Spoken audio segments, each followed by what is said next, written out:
Overwhelm isn't just about having too much to do. It's about carrying the stress and pressure that you were never meant to hold alone. We live in a really unique time in history right now. Things have never quite been like this. And yes, maybe everybody throughout all times could say that about the time that they lived. But things are really, really weird right now. If you're a woman in midlife, you are probably carrying way more than you ever thought you would be carrying at this point. You might have kids, and in this day and age, they might be really young or they might be teenagers like mine, or they might even be grown up. And with the way that things are going right now, even if they are adult children, they might still depend on you because the world is hard right now. It's like extra hard right now. You might have aging parents. I guess if you're lucky, you have aging parents, right? If you're lucky, they're still in really good shape. I am lucky. My parents are in really good shape, but also they're moving into their 70s. I know that there are many people that are my age or not much older that are dealing with parents that they're actually caring for.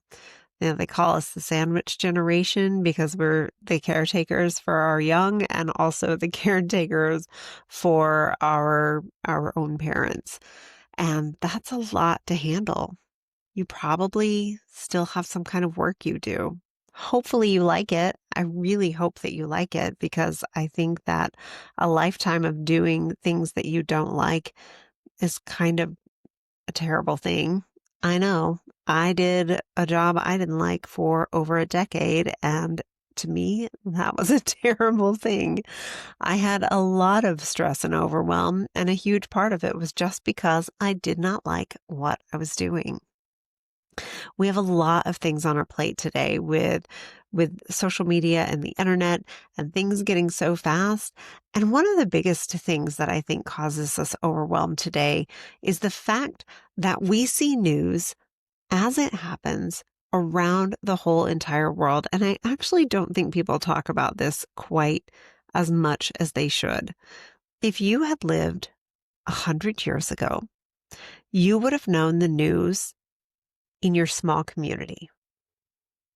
And then maybe occasionally you would have gotten news in your country. And even more rare, you would have gotten the tiniest bit of news of things that were happening around the world. I can remember when I was a kid that my dad would watch the world news every night, and it was like a 30-minute segment, right? He would watch the local news and then he would watch the world news. 30 minutes of world news. Now we have 24/7 news coming to us from many devices at once, and sometimes we are holding a device and watching another device and maybe even listening to something else, and all of it is sharing the things that are happening around the world all at the same time.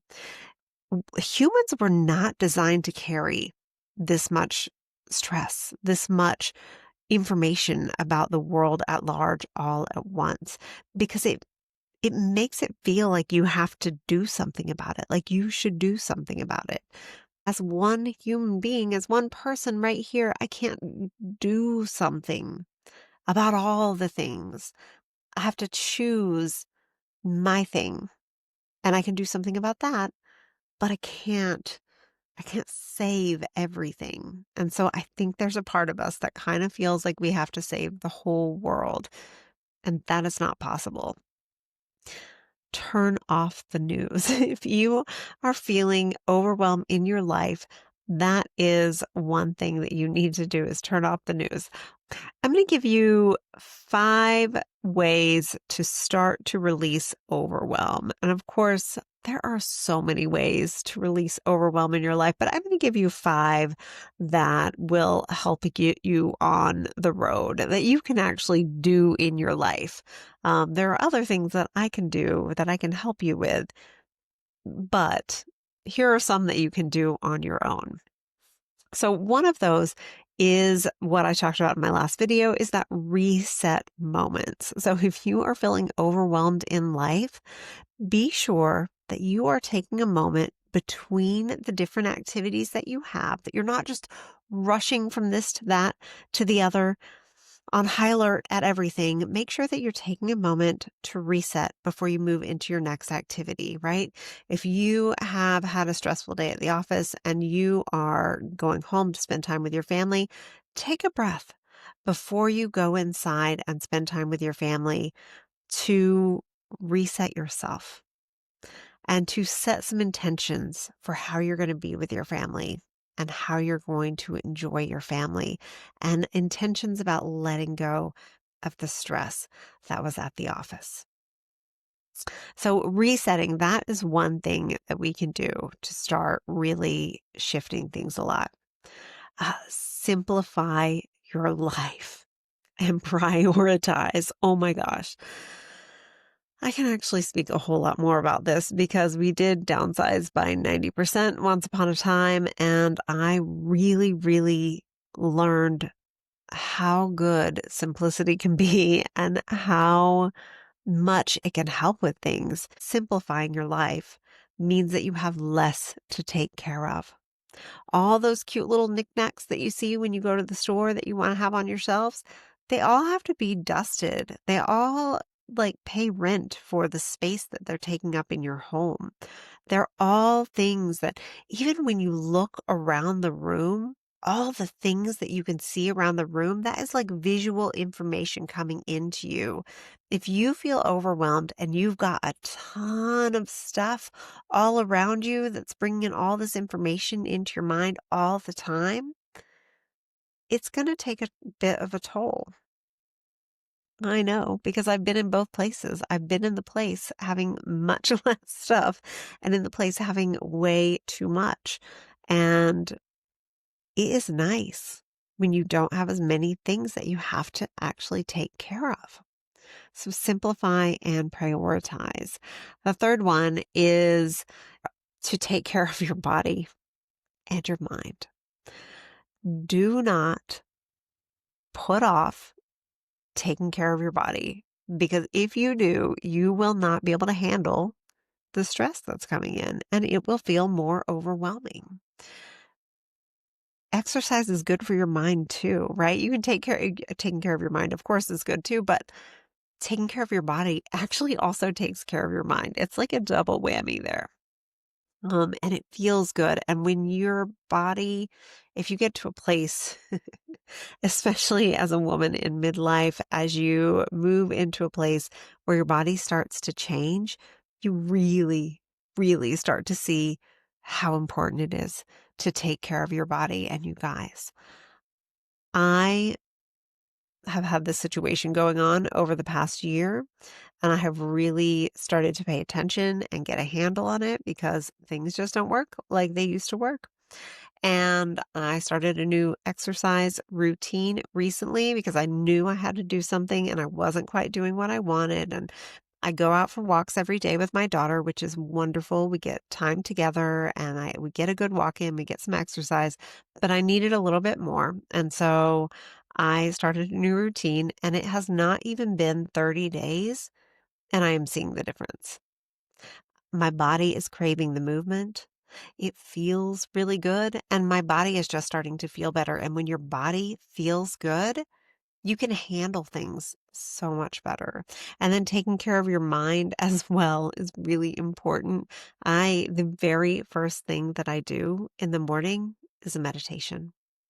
I get up in the morning. I guess I let my chickens out first.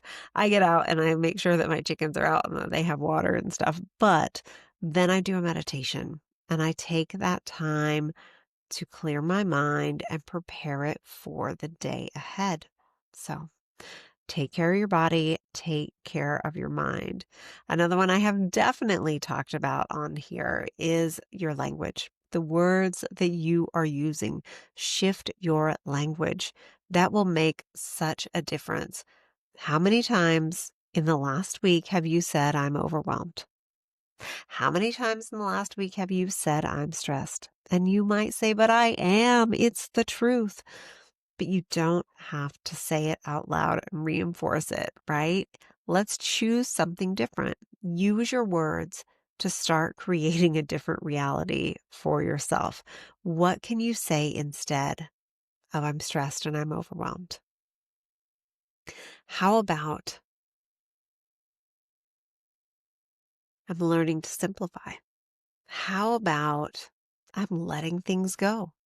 How about I choose to release this? How about I choose to release this overwhelm? What if instead of when you feel overwhelmed, what if instead of saying I am overwhelmed, what if you said instead, I choose to release this overwhelm and pair it with that breath because that breath is really important. Choose the words that you're using. And instead of saying, I have to do something because that feels like it's forced and like somebody else is putting that on you and they're making you do it, instead of that, say, I choose to do this, right? I don't want to do the laundry, but I choose to do the laundry because I want to have clean clothes and I want to take care of everything that needs to be taken care of. I'm actually choosing to do this because I want the result that's going to come from it. I don't have to do it. I'm choosing to do it. So if something as simple as that will make a difference in how you see things, you might even say, I get to do the laundry. That doesn't sound like anything anybody ever wants to say. However, I am grateful that we have a laundry room. We don't even just have a washer and dryer. We have like a whole room dedicated to laundry. And if you have lived in an RV for 4.5 years like I have, you know that that is a really special thing. I get to go and do my laundry in this room that I can like close off because I have not always had that in my life. I have definitely had times where I've had to use the laundromat, and then going to do the laundry is a way different situation because you have to leave your house. You have to pack it all up, get it in the car, leave your house, go do it, come back home, put it away. I can just toss it in. Like it is really simple. So I get to do that. And I'm grateful to have that here. And actually that's a bonus because that's not even on my list of things that I was going to share. Having gratitude for things makes you look at them differently. And when I can't find gratitude for anything, like when the day feels really terrible, that's not true. I can always find gratitude for things because I have trained myself in this way, because I have been practicing this heavily for the last bunch of years. But if I'm having a day where I'm particularly finding it challenging to find gratitude for something, I will always be grateful for having the electricity on in my house. I will always be grateful for that. And that is a huge one. And it feels like no big deal. It feels like it's nothing because we just flip that switch and it's always there. But take a moment to be grateful for that every now and then. Realize that that is something really special. I am grateful for the hot water that comes out of my faucet. I have learned to be super grateful for that after living in an RV for 4.5 years with a very small water tank. That hot water is fantastic and it just comes out all the time. I'm so grateful for that. Having gratitude for the things in your life makes you look at them a little bit differently. And the last one, which I have actually been showing you throughout this whole time, is to take a moment for a deep breath. This can happen all the time because guess what? You are breathing all the time. So if you just make that breath more conscious,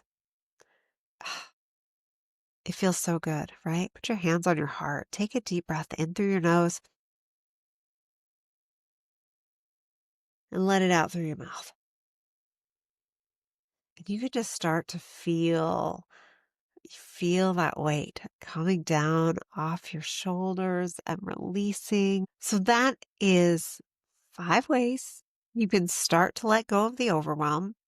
And if you want more specific help, you can reach out to me directly.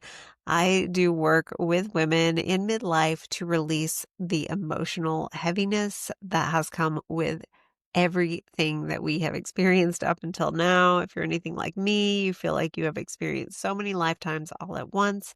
And all of those things that happened in the past they leave a little bit of emotional residue. And if you don't know how to let that emotional residue go, it's probably still there. And it's part of what is contributing to that overwhelm because it just gets added to and added to and added to and bigger and bigger. If we can start to let that go, it's kind of like emptying the cup a little bit because then you have this capacity to put things in.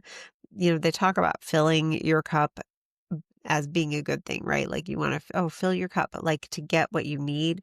But there's a different cup. There's a couple of different cups, right? And one of them you want to have capacity in it to hold the things that you need to hold. So as things are coming at you through the day that feel overwhelming, you want to have enough room in that cup to hold them. And if you're still holding on to the traumas from your childhood or the pain of an argument that happened months ago that you're still thinking about, then that cup is already filled with a lot of stuff. And when you pile something on top of it, it probably just spills right off the side, right? If you try to pour more in there, it's not fitting. You've got to start emptying that stuff out so that you can have more resilience in the day to day, so that you can handle those things that come at you because life is going to keep on lifing, right? It doesn't stop happening just because of the things that are going on with you. In fact, this is exactly what I thought about yesterday morning when I was cleaning up the big mess. I thought, if I was going through some terrible tragedy in my life, I would still have to stop and clean up this mess. You want to have the resilience. You want to have the space to hold those things as they come so that you can keep moving on with life without it just overflowing onto everybody, right? So if you want some help with that, reach out to me and I will tell you a little bit more about how I work with people to let go of those emotions and let go of those traumas and let go of that stuff that is keeping you stuck and keeping you overwhelmed and keeping you stressed. It is amazing how different life feels when you start to let go of that stuff. I know, because that's why I started doing this work, was so that I could let go of this stuff. I was having trouble with it and I needed that. All right. So, long story short, that's my 5 ways for starting to overcome overwhelm. Uh, do your reset moments, simplify your life and prioritize the things that are important. Take care of your body and mind. Watch your language, use different language, and use that breath. Take a moment to take a deep breath and sigh it out. Feels so good. Today was day 13 of my 30-day YouTube challenge. Have a wonderful day, and I will see you again tomorrow. Bye.